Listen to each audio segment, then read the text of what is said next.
What's going on, everybody, and welcome back to Johnny K Picks. And in this video, I'll be going over my full card picks and predictions, along with the bets I'm looking at so far for UFC Louisville, and that is Cannonier versus Imavov. First things first, please hit the like button for me, subscribe if you're new, or if you just haven't yet, turn on notifications, and check out my Patreon, patreon.com/JohnnyKpicks, where you can find all my early bets, my UFC betting cheat sheets, my daily bets for baseball, hockey, all that good stuff. Check it out, $5.99 a month if you want to check that out, or you can join for free too. So, yeah, let's go over to UFC 302. I was going to say 202. Pretty interesting card, if you want to say, because the judging yet again was a little crazy. So, let's go real quick. Andre Lima versus Mitch Raposo. Lima got this one done. There was one judge that gave Mitch a 29-28, but that was ridiculous, and he showed up again later on in this card, but I thought Lima won. Very worse, 29-28. Just landed the better striking, and Mitch just didn't seem like he wanted to throw, and he didn't really want to wrestle either. So weird fight from him, but hey, he made it in the UFC, so we'll see what happens with the next fight. But I will say this, though. Wasn't super impressed with Lima's performance either, so take that for what you will with that. Perez versus Edwards. I thought there was going to be a little bit more bad blood. Clearly there wasn't. I did think Perez won this fight. I don't know why. Oh, it did not go to split. Never mind. There's a lot of split decisions, but both girls just kept reversing each other on the mat, but Perez was the one that was getting the takedowns. But Edwards was landing a little bit better shots too, but once she got on top, Perez, she did get some good ground and pound. So good win from her. Not the greatest. She'd had some weird fight IQ moments.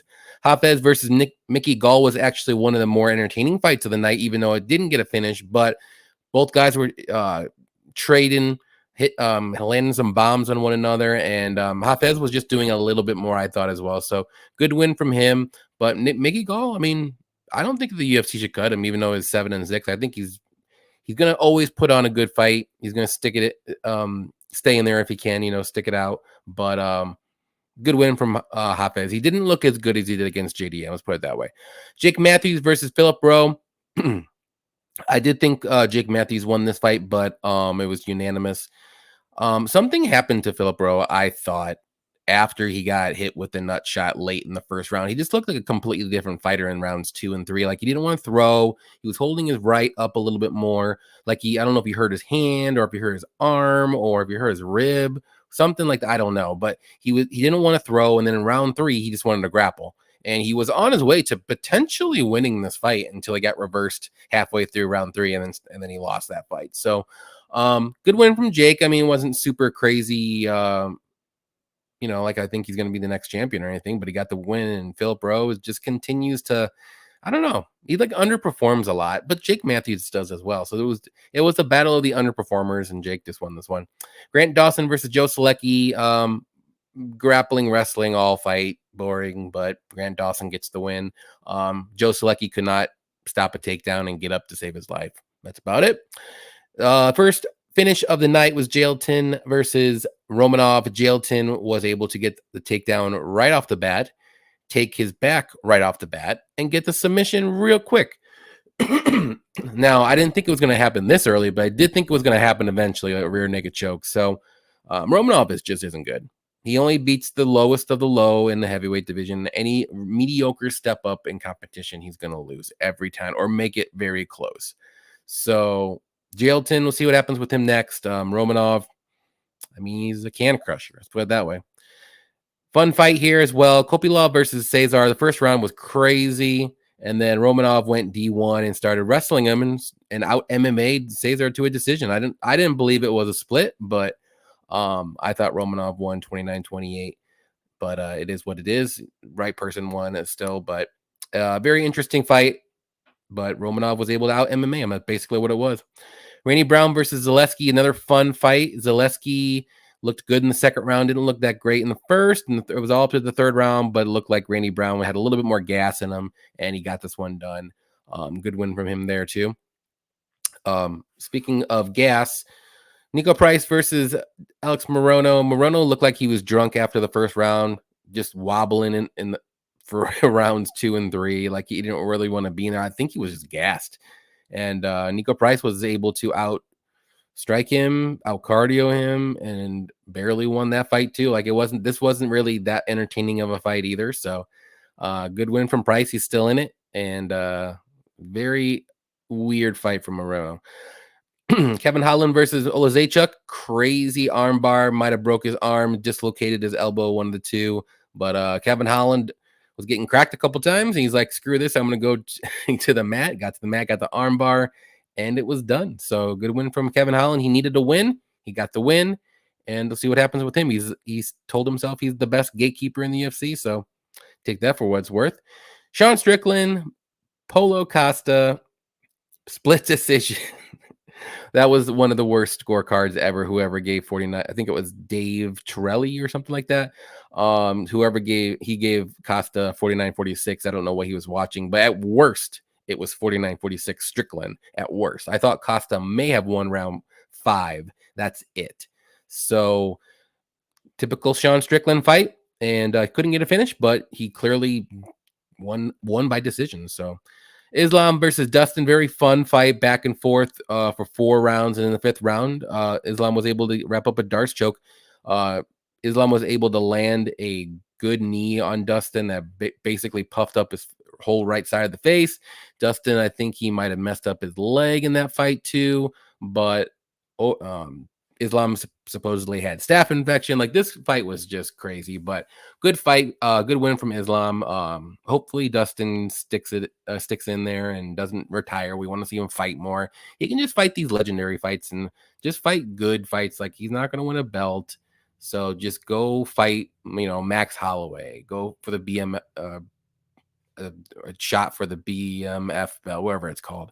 Fight Oliveira again. Like, fight these guys that are like up in in their mid 30s in the lightweight division or even featherweight division. Maybe Volkanovski. That'd be a good fight too. Like, there's fights for Dustin. He's not like he's out of shape or he's in his 40s getting ready to, on his last breath or whatever you want to say. But I think there's still fights for him that the UFC can make and still be fun.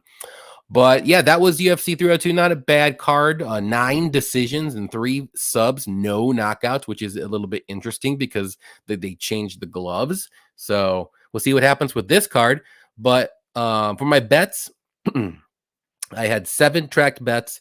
I won 6 out of the 7, up 7.01 units. The only leg I missed was the Philip Rowe plus 3.5 spread, which I swear he won 1 round, but one judge gave Matthews a 30-27, which screwed up that play. Otherwise, I would have clean swept it. Also, too, I did hit a massive parlay, even though I only put $10 down on it, but it was plus 36.56, ended up winning $408. So if you saw that on Twitter, I posted that, and also on my Instagram. And for my picks, I ended up going 9-3. I only missed out on, let me find it here, missed out on Morono, I missed out on Rowe, and I also missed out on, who am I missing?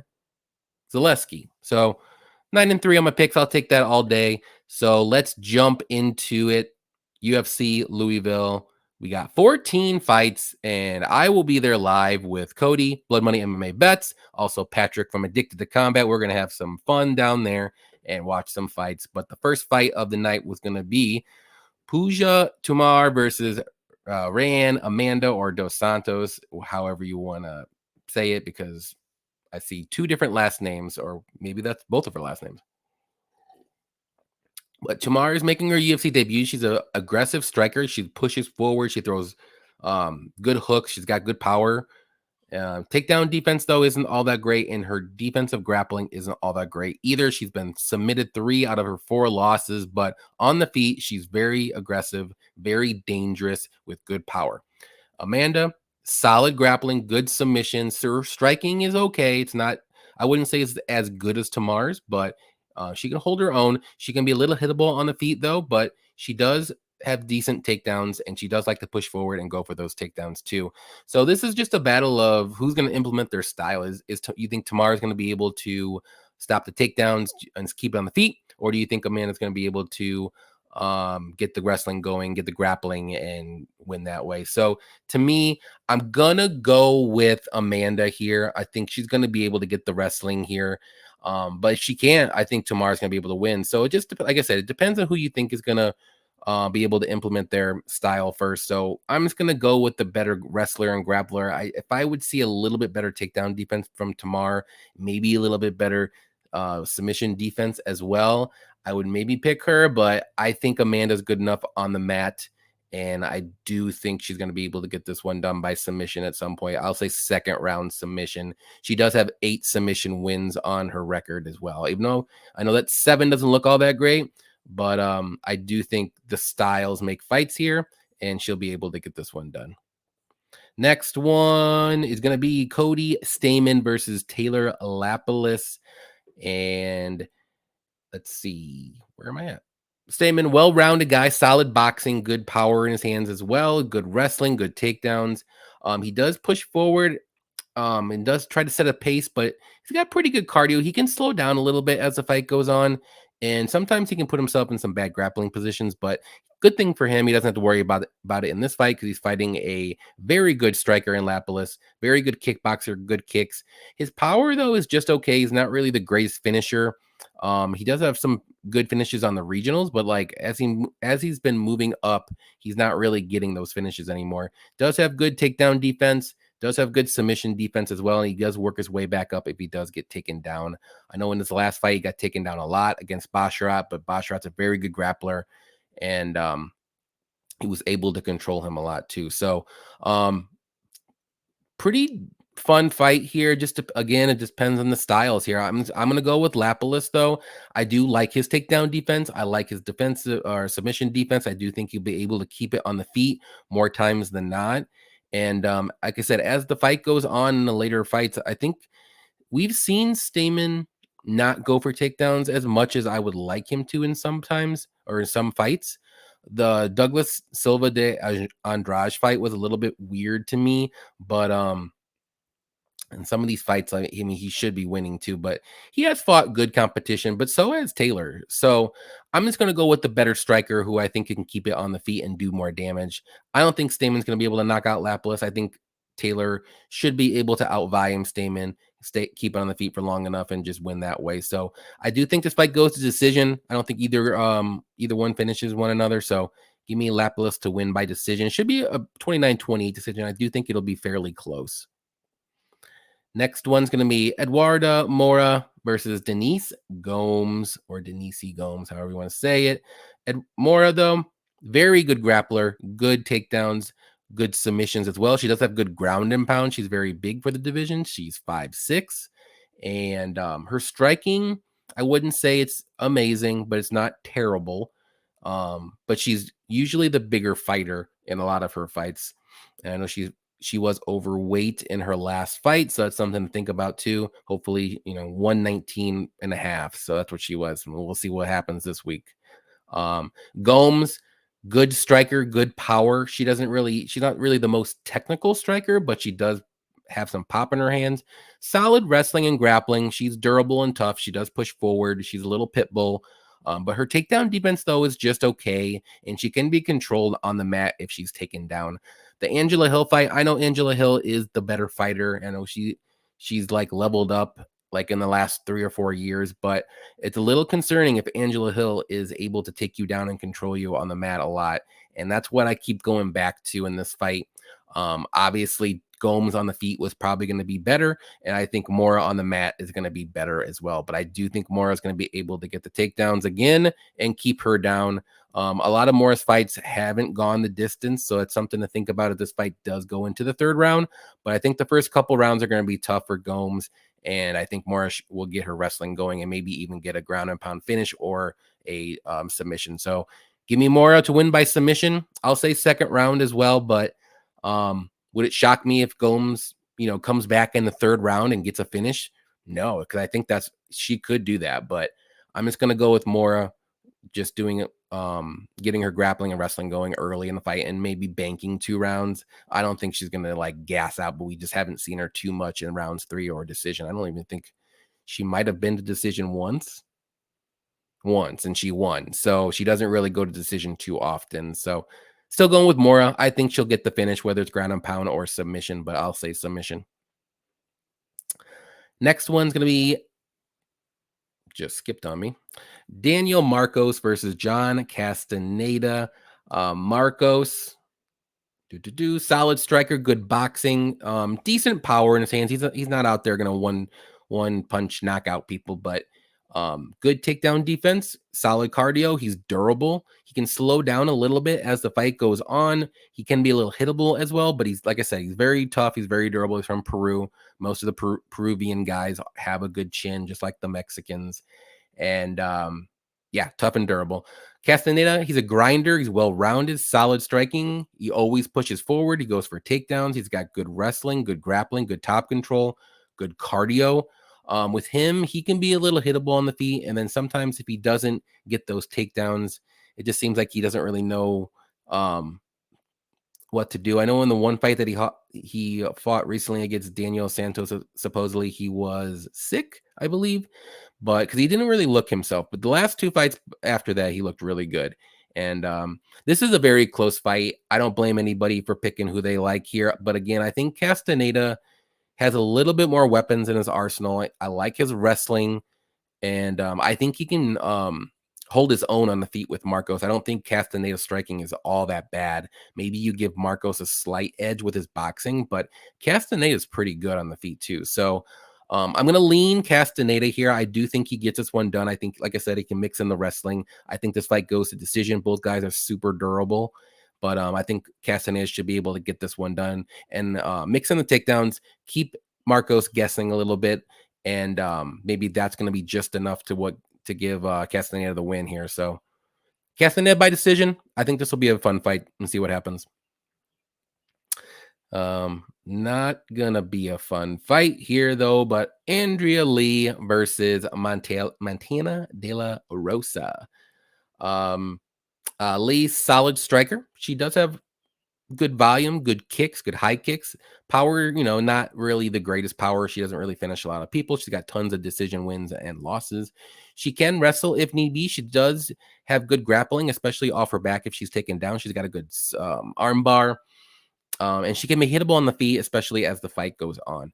De La Rosa is a wrestler, but in her last fight against JJ Aldridge, I think she may have attempted 2 takedowns and didn't get it, and she stayed on the feet, and that's not a good idea with her because De La Rosa also isn't the greatest technical striker either. She's not very dangerous. She can be hittable on the feet. She is tough. She's durable, but you can see if like her wrestling is not going, she's kind of like packs it in and calls it a day. You can see it in her face, but this is a close fight. I mean, I don't really I'm going with Andrea Lee because I do think she's the better striker. I think she can land more volume. And if she does get taken down, I think she'll be at least a little bit dangerous and maybe even get back up because I don't think Montana's going to be able to completely control her for 3 rounds on top and win because that's how she's going to have to win. Montana's not going to be able to strike with Andrea Lee. And I just don't rate either woman all that high, but I think Lee's a little bit better. So give me Lee to win. I do like the over. It's going to be, I think it's like minus 450, but that's pretty much what's going to happen here because both girls are not dangerous and they are pretty tough and durable. So Lee by decisions, the way I'm going to go with this. Maybe you can look at the prop for Andrea Lee if you like Andrea Lee, but I don't know. There's better fights. There's 14 fights. You don't need to bet everyone unless you're doing a 10-leg parlay or some crap like I did. Next one's gonna be Brad Katona versus Jesse Butler.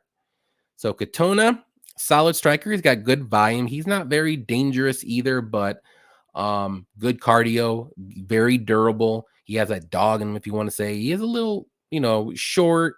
The reach is short as well. He has to get inside boxing range, and he does have good boxing, good work, good combos to the body and stuff like that. He does have pretty good wrestling and grappling too that he can mix in. Butler is a solid grappler though. Okay takedowns, not the greatest wrestler though. Very good submissions. Striking isn't all that great. And in his last fight, it was very short against Jim Miller. He got knocked out real quick, but they took that fight on short notice. But I'm gonna go with Brad Katona. No surprise here. I think he gets this one done. I don't rate Jesse Butler all that high. I don't think he's UFC level, as you can see. Also, he normally fights at lightweight. He's going down to bantamweight in this fight, which is crazy to me. I just want to double check. Is it a bantamweight fight? It has to be. Yeah, this is a bantamweight fight. So this is a crazy fight for Jesse Butler.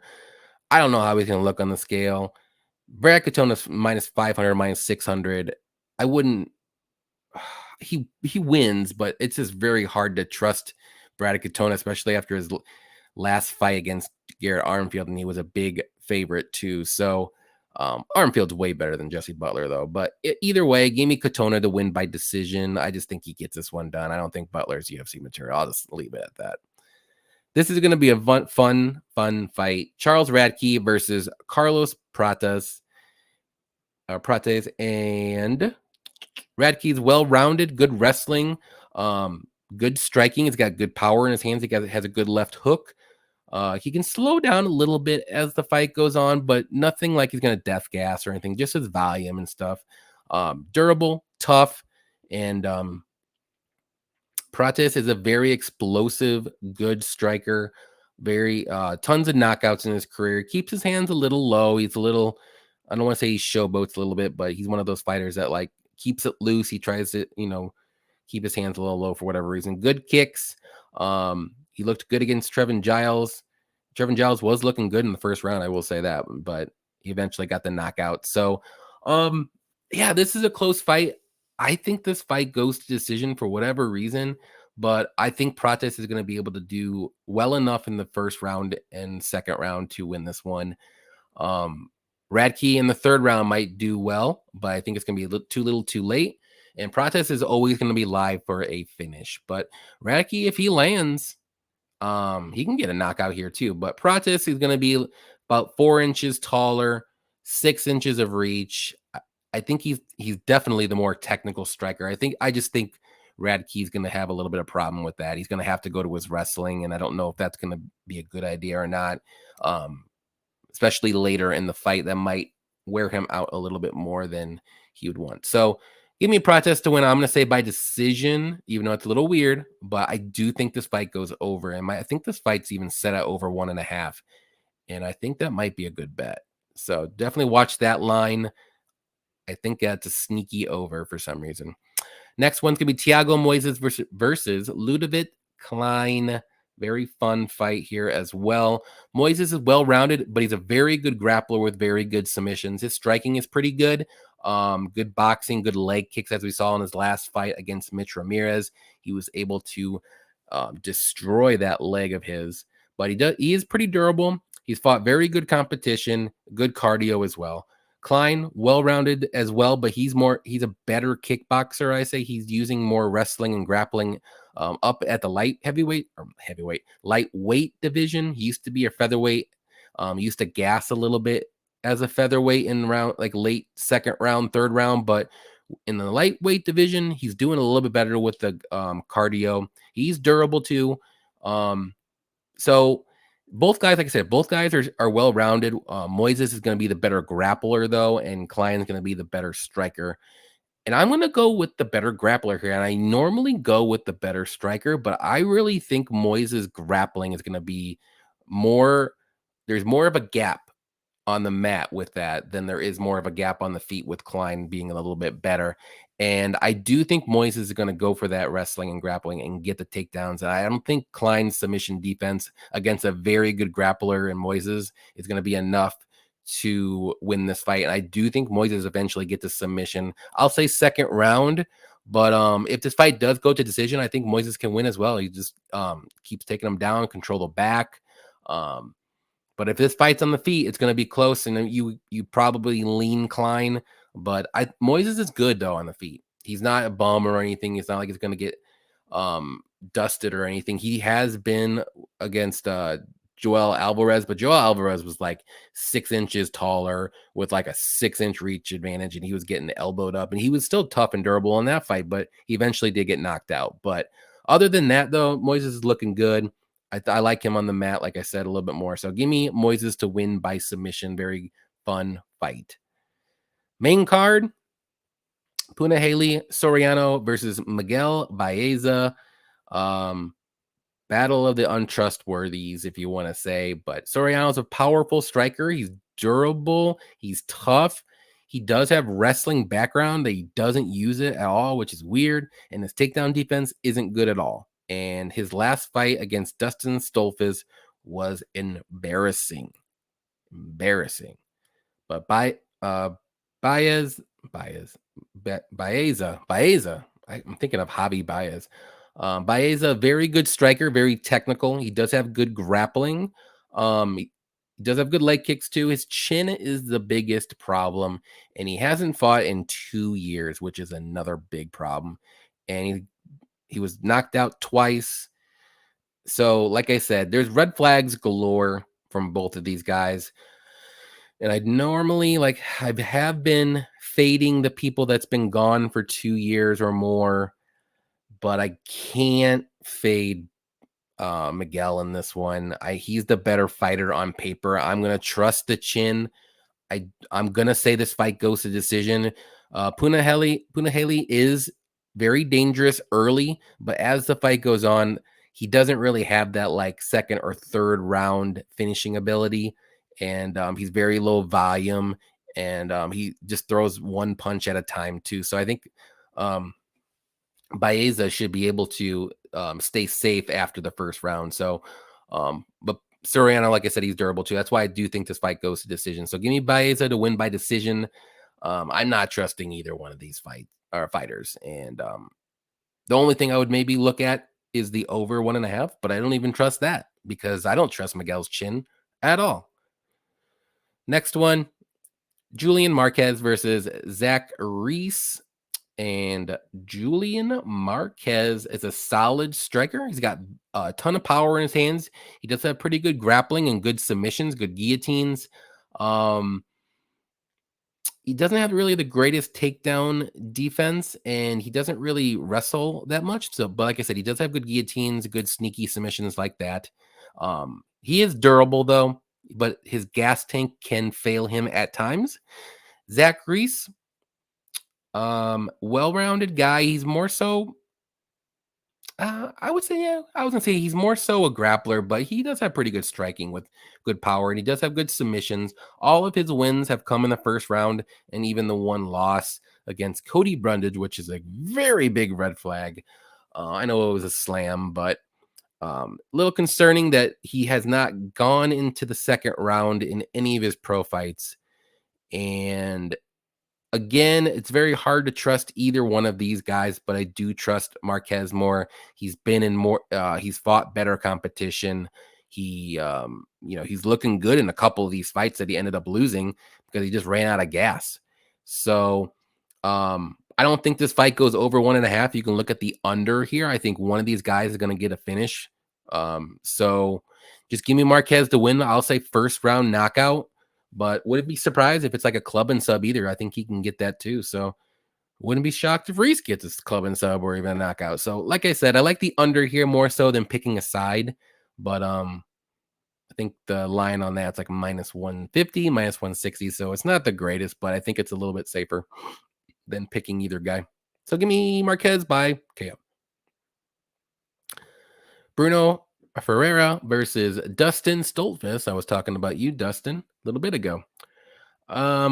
Ferreira, powerful striker. He's got heavy hands, not the quickest of strikes, but when he lands, he will knock you out. He's got that one punch knockout. Can be a little low volume at times. He kind of waits and waits for the counter. And he doesn't really grapple all that much, but he can wrestle. He usually slams his opponent down if he does, but I don't think he's going to be going for any wrestling here. He could be a little hittable on the feet too, but he is durable.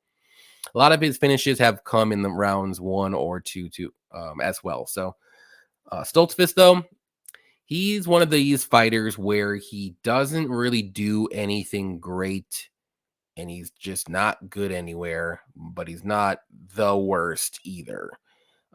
He can mix in some takedowns. He does have decent grappling. He does have decent striking. He's very hittable on the feet. He's been cracked a couple times in some of these last few fights. I know he got knocked out against Abis, which that was not a good look there, but hey, he was able to get a rear naked choke against Punahele Soriano. So,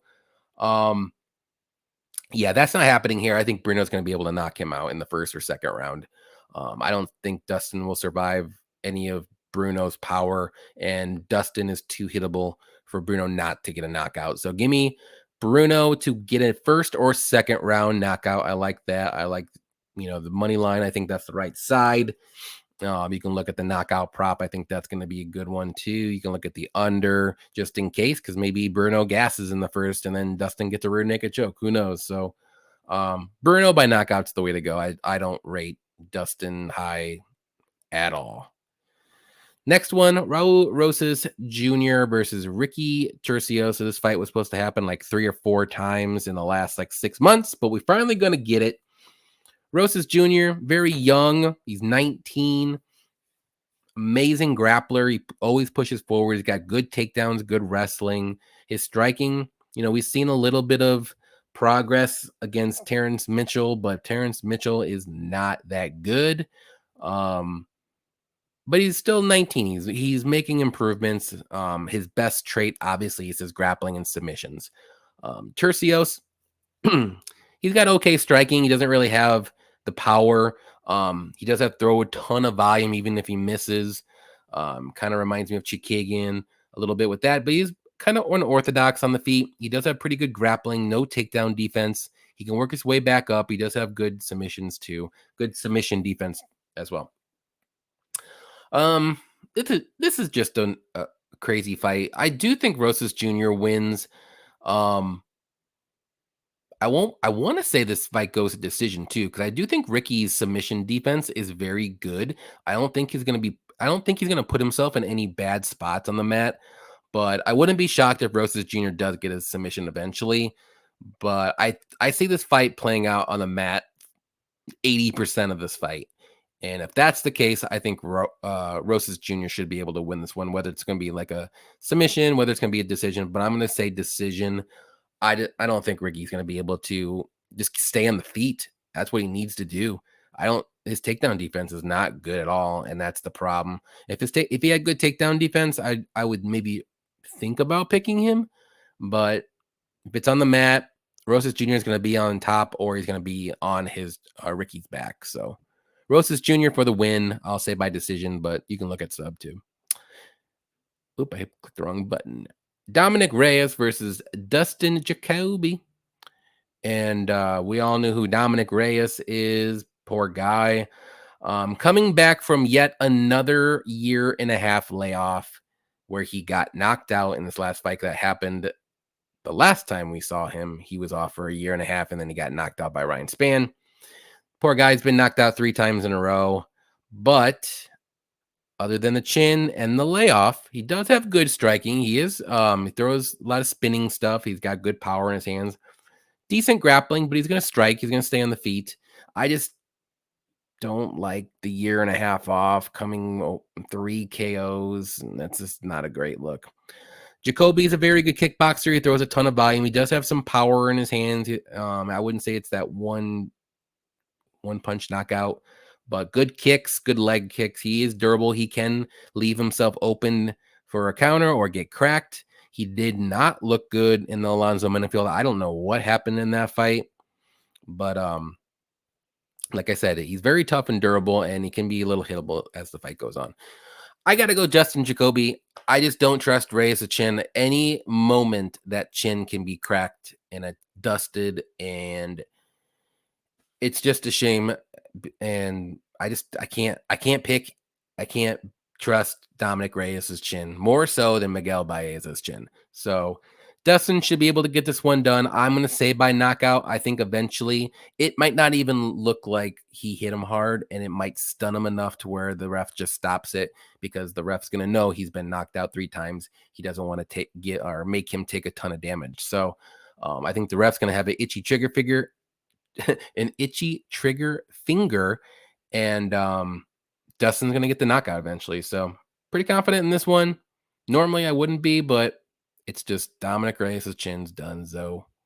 And we got the main event, Jared Cannonier versus Nasruddin Imavov. Killer Gorilla. Very powerful striker. He's got good volume, good strong kicks, okay takedown defense.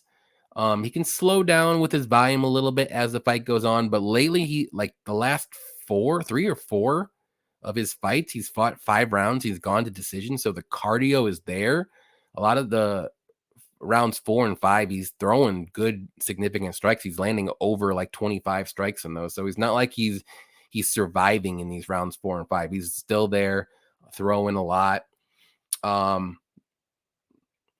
though, he's well-rounded, good technical striking, good straights. He can mix in wrestling and grappling. He's durable. He does have pretty good cardio. He does fade a little bit as like maybe after 2-3 rounds. We've seen him in 1 5-round fight late recently against Sean Strickland. He took Strickland took that fight on short notice, and it was at like 205, I believe, because of such the short notice.